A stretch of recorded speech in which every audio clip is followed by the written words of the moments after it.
On va laisser les grands partir pour l'école.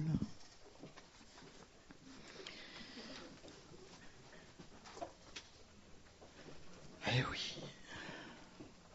Enseignement du dimanche, c'est mieux à dire.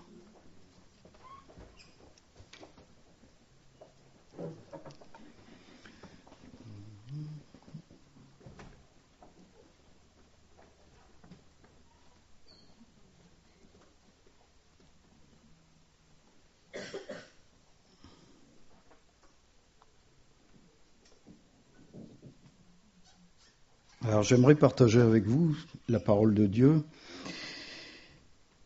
Et le titre, en fin de compte, de cette prédication pourrait être « Il y a un temps pour tout ». Alors vous allez dire, c'est facile, il va aller dans Ecclésiaste. Eh bien, vous allez voir que pas du tout.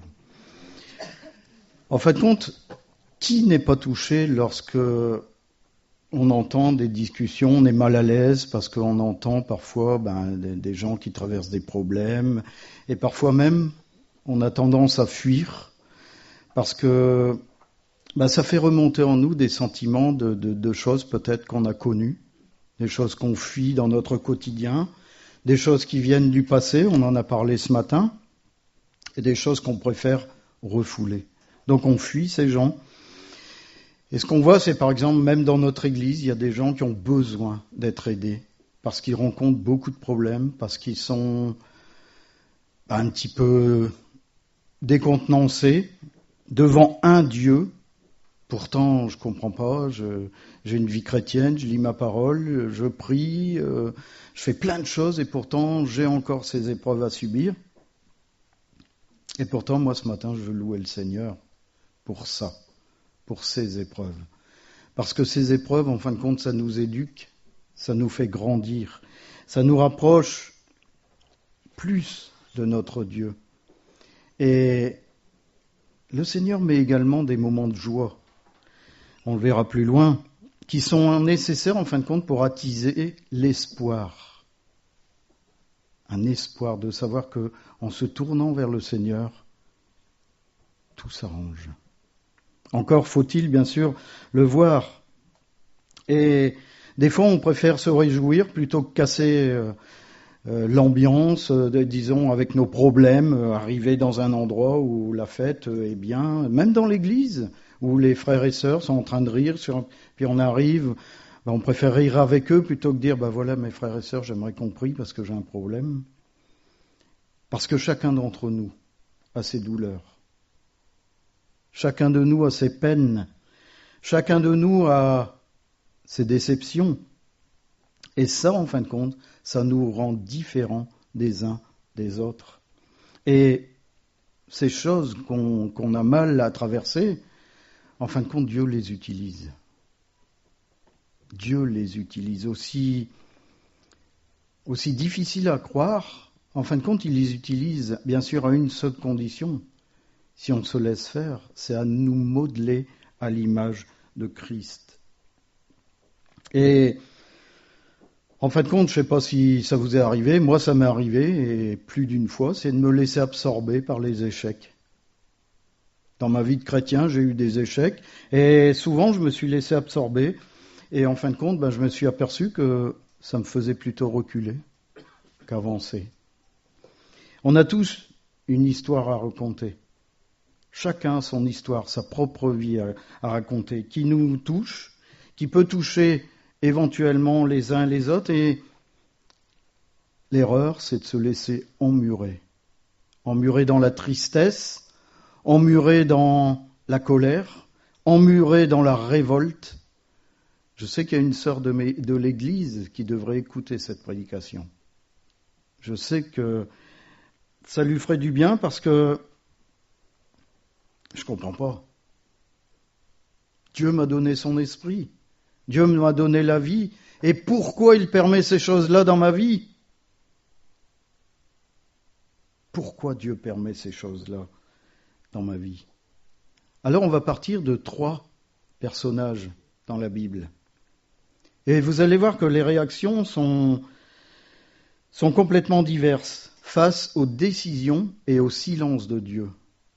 Parce que j'espère que vous êtes conscients, chacun, que parfois nos prières, on fait d'intenses prières et Dieu ne répond absolument pas. Et ça fait partie de la volonté de Dieu. Ça fait partie de l'éducation de Dieu. Donc bien sûr, les trois personnages, c'est une liste non exhaustive, on peut en trouver plein dans la Bible. Mais là, c'est des gens qui ont un destin totalement différent. C'est le cas représentatif de ce que nous pouvons faire face à la volonté de Dieu. Le premier cas, celui d'un juste qui se révolte contre la volonté de Dieu.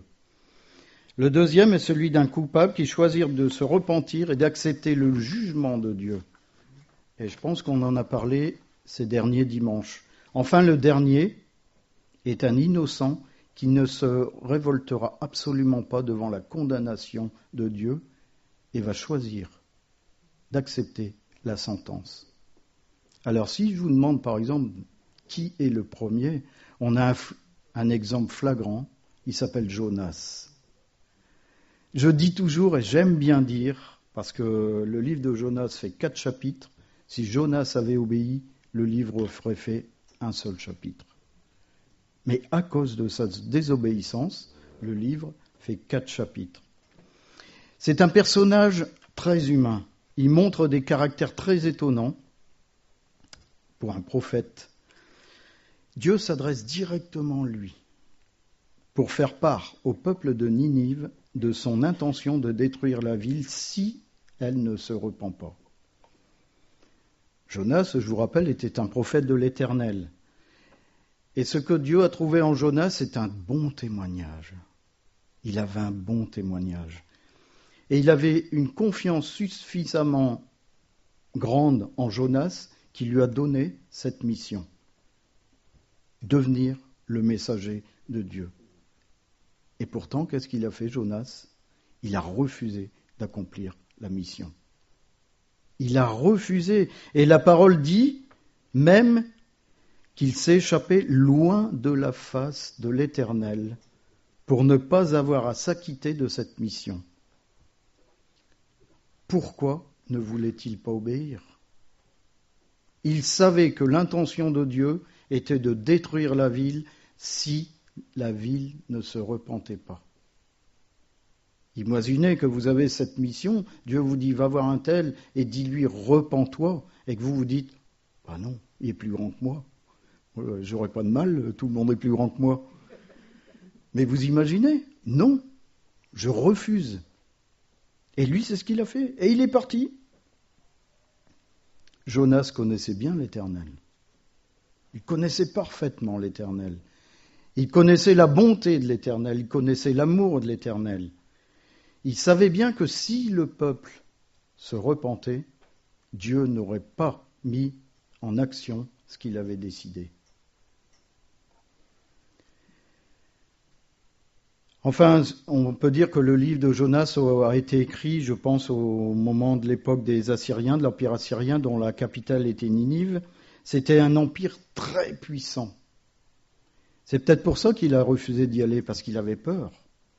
Il était le bras armé de l'Éternel, et pourtant il avait peur. Il a refusé. Et, en fin de compte, ce peuple était une menace très importante pour le peuple d'Israël. Jonas, en bon nationaliste qu'il était, souhaitait que Dieu exerce son jugement, c'est-à-dire non, j'y vais pas comme ça, ils vont mourir, on sera débarrassé d'eux. Mais Dieu, en fin de compte, avait établi un autre futur pour cette ville. Et la fuite du prophète ne changerait en fin de compte rien des plans de Dieu. Et en fin de compte, vous connaissez la fin, c'est que Jonas y est allé. Et il a déclaré les oracles de l'Éternel. Et Ninive s'est repentie. Et c'est précisément ce qui a mis Jonas en colère. C'est précisément que Dieu a sauvé cette ville qui a mis Jonas en colère. Il n'était absolument pas d'accord avec la décision de l'Éternel. Mais enfin, avec tout ce qu'ils ont fait, pourquoi ne les as-tu pas tués ? C'est pas dit dans la parole, mais on peut s'imaginer que Jonas s'est adressé à l'Éternel de cette façon. Et en fin de compte, il a choisi de se renfermer dans sa révolte. Il s'est emmuré dans sa révolte. Il s'est dit que ses pensées étaient plus fortes que celles de l'Éternel. Et il s'est révolté contre tout ce qui s'appelait Dieu. Et la révolte, bien sûr, elle a pris fin. Et il s'est passé quelque chose de spécial dans la vie de Jonas. C'est qu'à un moment donné, Dieu dit, je vais lui donner une petite leçon. Je vais lui montrer qu'en fin de compte, il manque totalement de sagesse. Alors est-ce que ça nous est arrivé dans notre vie, que Dieu ait la bonté de nous montrer notre manque de sagesse ? Il a fait pousser un ricin sur la tête, parce qu'il faisait chaud, très chaud. Il a fait pousser un ricin au-dessus de la tête de Jonas, et ça procurait de la joie, mais une joie incroyable, parce qu'il avait choisi de se laisser dépérir. L'endurcissement de Jonas avait fait qu'il dépérissait. Et bien sûr, si on connaît bien l'Éternel, qu'est-ce qui a fait l'Éternel ? C'est qu'il a fait mourir le ricin. Et qu'est-ce que ça a prouvé dans la vie de Jonas ? Ça a prouvé que Dieu avait de la compassion pour chacun d'entre nous. Mais à un certain moment, cette compassion pouvait s'arrêter. Comme le ricin qui a séché. La compassion de Dieu pour Jonas s'est arrêtée. Et il lui a montré une chose. Elle lui a montré la dure réalité des événements. C'est qu'en fin de compte, Jonas dépendait de Dieu. Chacun de nous ce matin, mes bien-aimés, on dépend de Dieu. Même si on se révolte, ça ne changera rien. Parce qu'on dépend de Dieu. Notre vie dépend de Dieu. Notre vie dépend de la souveraineté de Dieu. Et Dieu est souverain sur toutes choses. Même si Jonas faisait partie du peuple élu, Jonas a subi l'épreuve de Dieu. Même si on est enfant de Dieu, comme on a entendu ce matin, c'est pas pour ça que Dieu ne nous mettra pas à l'épreuve. Il le fera. Parce qu'il a besoin de nous montrer qu'on dépend de lui. Vous imaginez si Dieu avait choisi quelqu'un d'autre ? Jonas serait mort en dessous de son ricin desséché. Et souvent, lorsqu'on est entêté, lorsqu'on persiste dans notre révolte, on meurt. Ah, peut-être vous allez dire, moi j'en ai connu qui se sont révoltés, ils vivent encore. Mais là, je vous parle de la mort spirituelle. On meurt. Et bien sûr, ça prouvait que tous ceux qui se repentent sincèrement, comme cette ville de Ninive, Dieu dit, je fais grâce à qui je fais grâce et miséricorde à qui je fais miséricorde. En Exode 33, 19, il a fait grâce à la ville de Ninive. Le seul danger pour nous, c'est d'être comme Jonas, s'emmurer dans nos révoltes, s'emmurer contre la volonté de Dieu. Mais pourquoi il m'arrive ça ? Pourquoi, alors que j'ai choisi quelque chose, Dieu l'interdit ? Dieu n'interdit rien. Dieu n'interdit absolument rien. On a chacun le libre choix. Mais Dieu a des choses bien plus profondes dans notre vie que ce que nous avons choisi. Ce que Dieu avait choisi pour Ninive était bien plus profond que la volonté de Jonas, qui lui refusait d'agir pour faire mourir cette ville. Vous imaginez le message ? Ça veut dire que quelle que soit la chose que vous avez faite, Dieu vous pardonnera si vous vous repentez. Sincèrement. Et on en reviendra sur le deuxième point. Le deuxième cas, on le connaît tous. On l'a encore cité, je crois, la semaine dernière. Je crois que c'est Paul qui l'a cité. C'est le cas de David. La plus grande erreur de sa vie. Il a commis l'adultère. Eh oui. Avec Bathsheba, il a vu cette femme, il a désiré cette femme, il a consommé cette femme. Et il est allé plus loin que ça. Il lui a fait un enfant. Et quand il a vu que cette femme était enceinte, il a dit « Je vais faire mourir son mari, Uri ». Il a envoyé, il a été voir le plus grand général, il a dit « Tu l'envoies en première ligne ». Il était sûr qu'il allait mourir. Et bien sûr, il est mort. C'était le comble de la bassesse qu'il a fait, David. Et si vous lisez, il était au plus près de Dieu, et pourtant il a mis en place un plan diabolique, et qui va s'accomplir parfaitement. C'est-à-dire que le mari de Uri, oui, va mourir. Et bien sûr, vous imaginez bien que ça n'allait pas se passer comme ça. L'Éternel a envoyé Nathan, et il savait qu'il allait être condamné. Bien sûr, la suite, vous lirez, il y a l'enfant est mort. L'enfant qu'ils ont eu ensemble est mort. Mais David savait qu'il était condamné. Il a perdu l'enfant, il était condamné, et il a décidé de porter le deuil. Incroyable. Alors qu'il avait commis la faute irréparable. Parce que dans la parole de Dieu, vous trouverez qu'aucun sacrifice n'efface l'adultère. Aucun sacrifice. La condamnation est directe.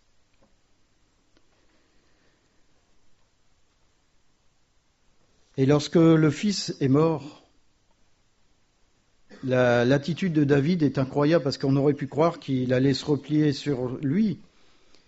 On aurait pu croire qu'il allait se lamenter sur son sort, sur la culpabilité qui était pesante. Il a pris tout le monde à contre-pied. Et on peut lire ça en 2 Samuel, chapitre 12.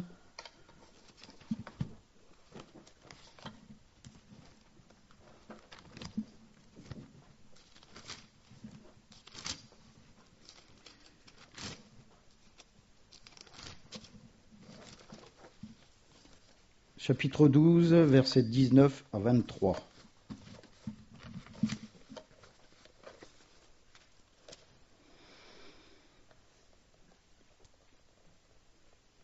David aperçut que ses serviteurs parlaient tout bas entre eux, et il comprit que l'enfant était mort. Il dit à ses serviteurs, « L'enfant est-il mort ?» Et ils répondirent, « Il est mort. » Alors David se leva de terre, il se lava, soignit et changea de vêtements. Puis il alla dans la maison de l'Éternel et se prosterna. De retour chez lui, il demanda qu'on lui serve à manger, et il mangea. Ses serviteurs lui dirent, « Mais que signifie ce que tu fais ? Tandis que l'enfant vivait, tu jeûnais, tu pleurais. Maintenant que l'enfant est mort, tu te lèves et tu y manges. » Il répondit, « Lorsque l'enfant vivait encore, je jeûnais, je pleurais, car je disais, qui sait si l'Éternel n'aura pas pitié de moi et si l'enfant ne vivra pas ? Maintenant qu'il est mort, pourquoi jeûnerais-je ? Pourquoi le ferais-je revenir ? J'irai vers lui, mais il ne reviendra pas vers moi. » Donc on peut voir que David savait qu'il était condamné par l'Éternel.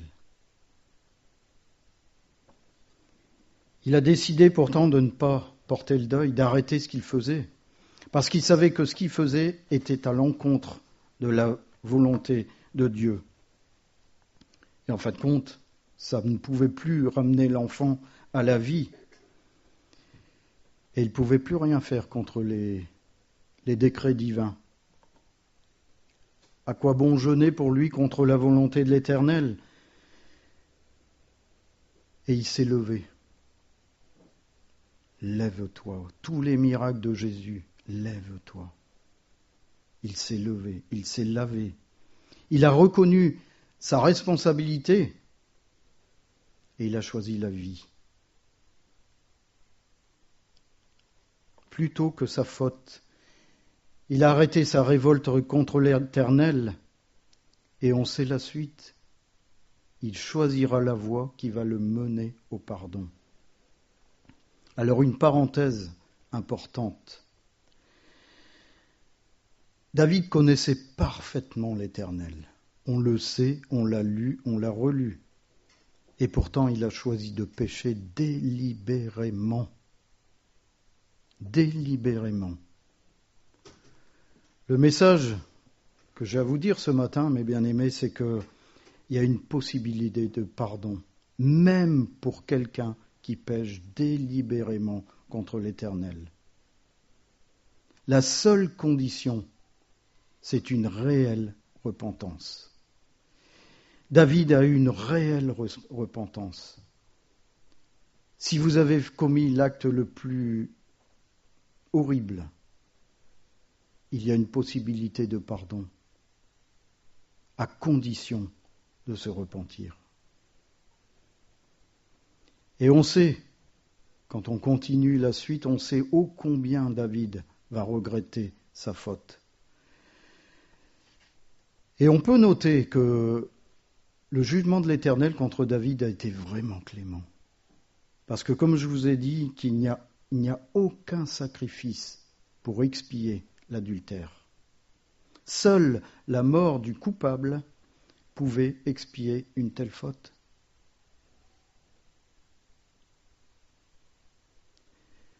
Et ici, déjà, là, maintenant, on pose le fondement du troisième personnage. C'est-à-dire qu'il y a quelqu'un qui devra payer pour cette faute. On peut bien sûr noter l'attitude d'autres personnages dans la Bible. Il y a eu Abraham, qui ne s'est absolument pas opposé au sacrifice de son fils. Il y a Jacob, qui a lutté contre l'Éternel pour qu'il se révèle à lui. Il y a Joseph, qui n'a jamais reproché à l'Éternel ce qu'il a dû endurer à cause de la jalousie de ses frères. Et Moïse, qui malgré ses doutes, a dû conduire le peuple dans le désert. Il n'a pas fait comme Jonas, il a exécuté, il a obéi.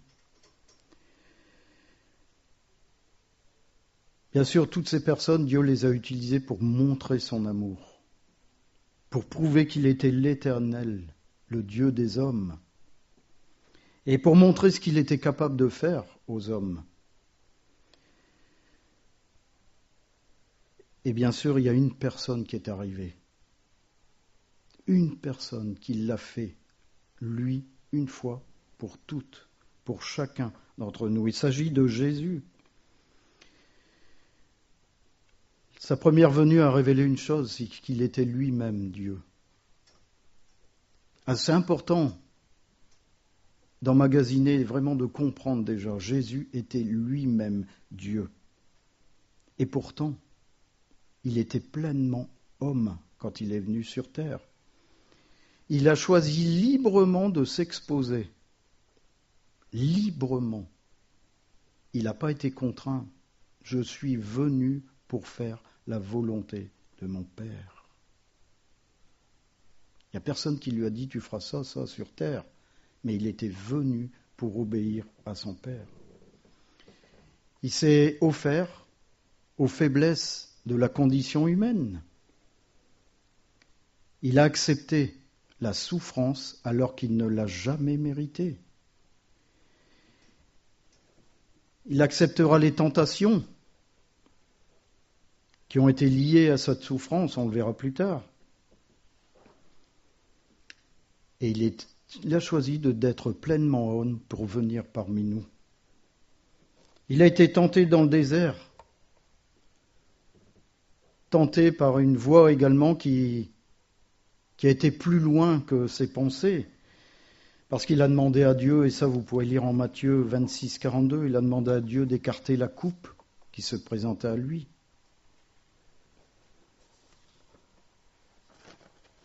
Il savait qu'il venait mourir pour ceux qui le condamneraient. et qui méritait un châtiment éternel. Et pourtant, il a accepté cette condition humaine. Il a choisi une mort honteuse. Il a choisi la croix. Et il savait que la croix allait faire gagner un nombre inconsidérable de pécheurs. Mais il fallait qu'il accepte la souffrance.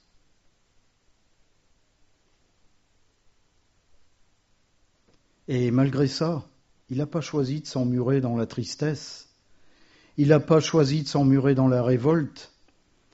Il a choisi la vie en vivant de tout son cœur les années que Dieu lui a données sur terre. La mission qui lui était confiée.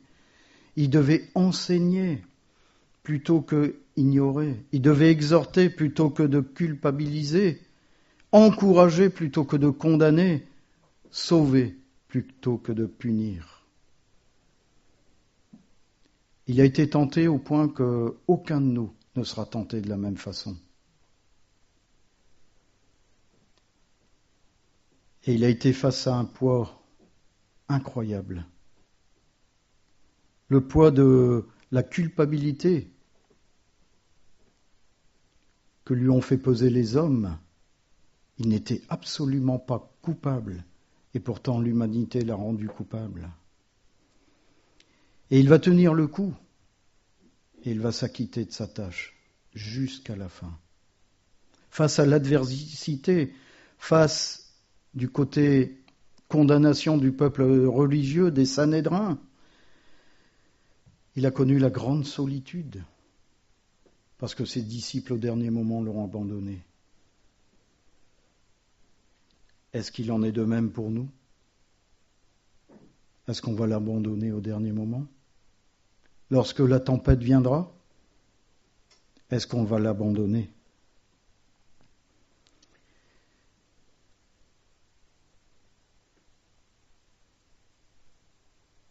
Ésaïe 53. Lisez ce psaume. On ressent vraiment la souffrance que Christ a connue.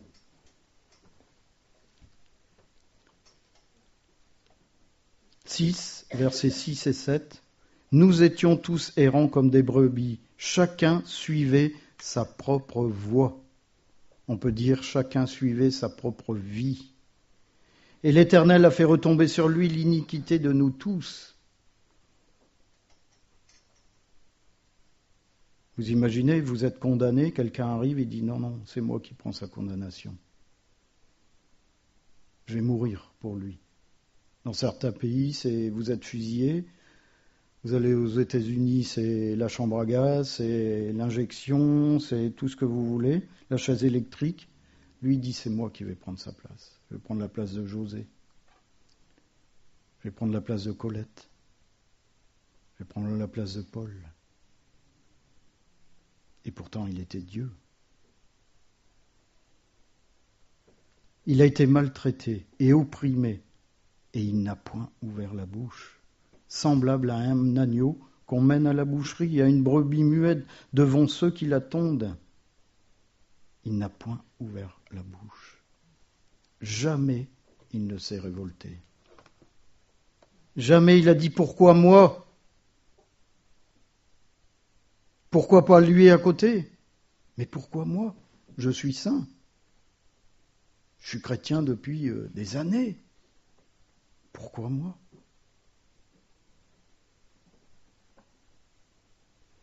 Mais aujourd'hui, Jésus est glorifié. Il est assis à la droite du Père.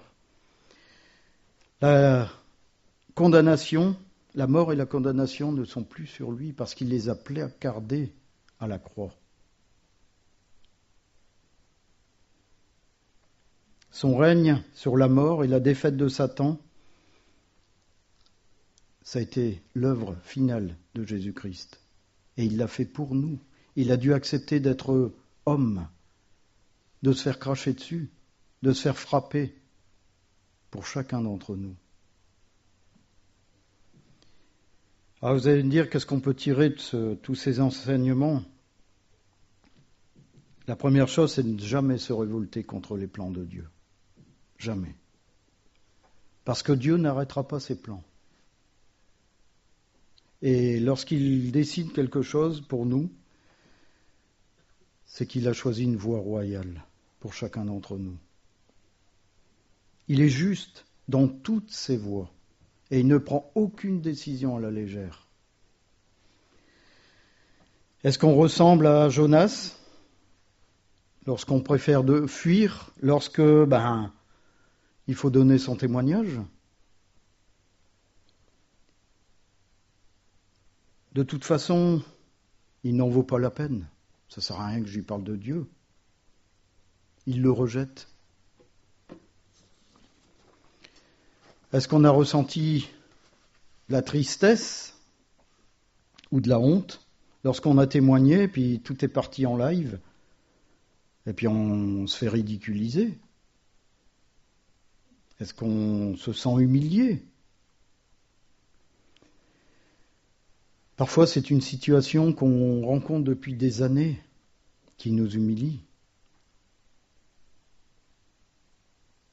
En fin de compte, on témoigne aux autres qu'on appartient à Dieu et notre vie ne reflète absolument pas qu'on appartient à Dieu. Et on a cette voix derrière l'oreille, et on en a encore parlé ce matin, qui nous dit « Mais t'es en train de suivre un Dieu muet ? T'es en train de suivre des fables ? Dieu aujourd'hui, il n'existe pas. Regarde, on l'a même enlevé des écoles. Allons, il faut vivre avec son temps. De toute façon, tu as choisi un Dieu qui ne va absolument pas te sortir de la situation dans laquelle tu te trouves. Bien sûr, ces pensées sont à rejeter, parce que vous savez d'où elles viennent. Vous savez dans quel immondice elles ont été trouvées. On n'est bien sûr pas au niveau de Jésus. On n'est absolument pas au niveau de Jésus. S'il est notre exemple dans la résistance, dans la foi, il a entendu les mêmes voix que nous. Quand le malin lui a dit plein de choses. Et il a toujours répondu, il est écrit.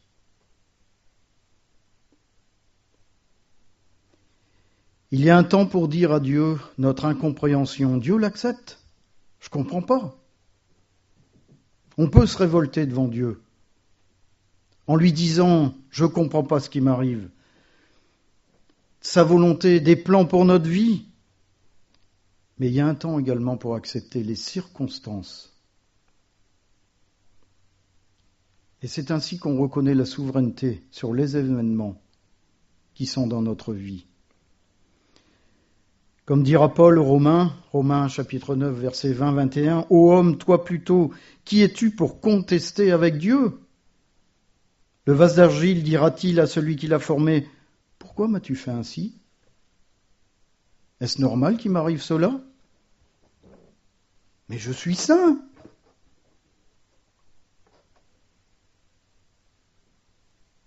Il y a un temps pour regretter et un temps pour aller de l'avant, comme Lot l'a fait.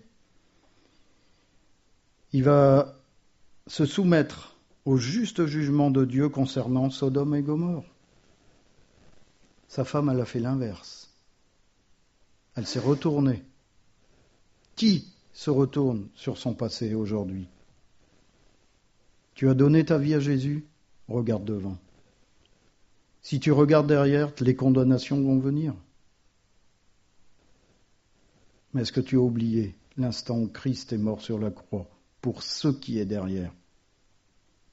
On a un Dieu qui vit au présent. On n'a pas un Dieu qui vit au passé, il vit au présent. Lorsqu'on a reconnu Jésus-Christ comme Sauveur et Seigneur, lorsqu'on s'est repenti, profondément repenti, Dieu a coupé le passé. En Jésus-Christ, il n'y a plus aucune condamnation.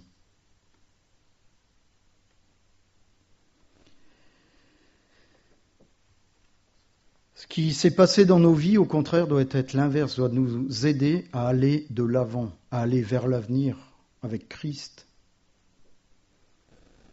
Jésus a été un très bon exemple. Il savait ce qu'il allait lui arriver. Il connaissait sa destinée.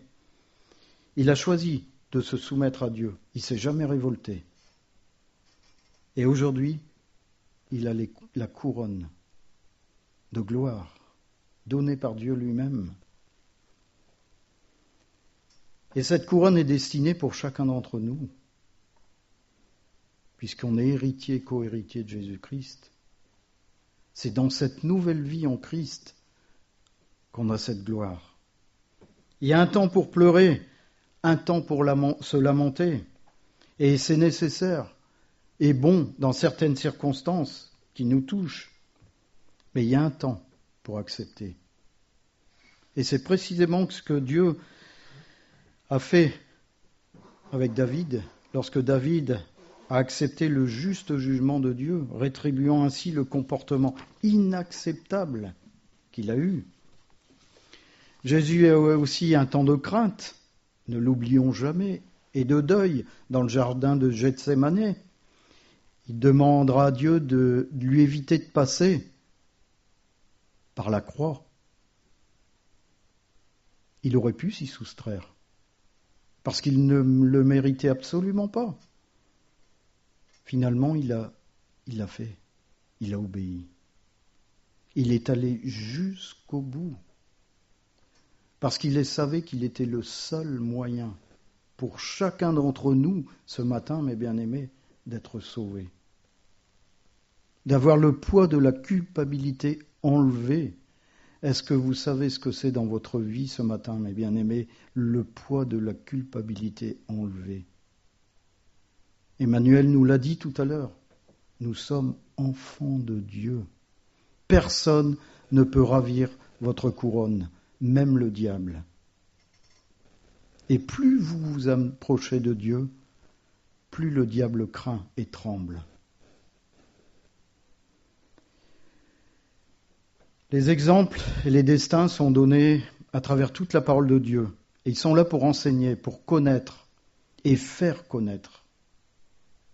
On a chacun nos manquements. Mais en contrepartie, on a la fidélité et l'amour de Dieu. Il faut laisser de côté, ce matin, à partir de ce matin, toutes nos frustrations, tout ce qui nous écarte du chemin glorieux. Si vous n'êtes pas comme Billy Graham, qu'est-ce que vous en avez à faire? Vous savez que vous pouvez vous retrouver dans le ciel aux côtés de Billy Graham? C'est parce que Dieu ne vous a pas choisi comme prédicateur. Imaginez qu'un jour, quelqu'un vous dit « je suis malade », vous posez simplement vos mains sur ses épaules et vous lui dites « ça va aller ». Puis vous partez. 3 semaines après, on vous dit « tiens, tu te rappelles, Serge, qui était gravement malade ?» Il est complètement guéri et on ne sait pas pourquoi. Quelle question allez-vous vous poser? Je suis désolé de vous le dire, mais c'est ce qui vous attend chacun. Dans les dons spirituels, ceux qui marchent avec le Seigneur. On l'a dit ce matin avant la Sainte Seine. C'est ce que Dieu veut vous donner à chacun, un don spirituel. Ne nous laissons pas emmurer dans nos pensées, dans le fait de dire « je ne suis pas ceci, je ne suis pas cela ». Même moi, je suis incapable d'être ceci et d'être cela, sans la grâce de Dieu. Vous êtes les enfants de Dieu. Christ s'est donné pour chacun d'entre nous. Dieu connaît nos erreurs. Dieu va nous amener dans des endroits pour nous dire « regarde, c'est là où ça ne va pas ». À nous de se lever, à nous de se repentir et à nous d'avancer, sans jamais regarder derrière. Parce que celui qui retourne revient à ce qu'il était avant. La femme de Lot, c'est ce qui lui est arrivé. Elle a regardé derrière. Elle a été changée instantanément en statue de sel.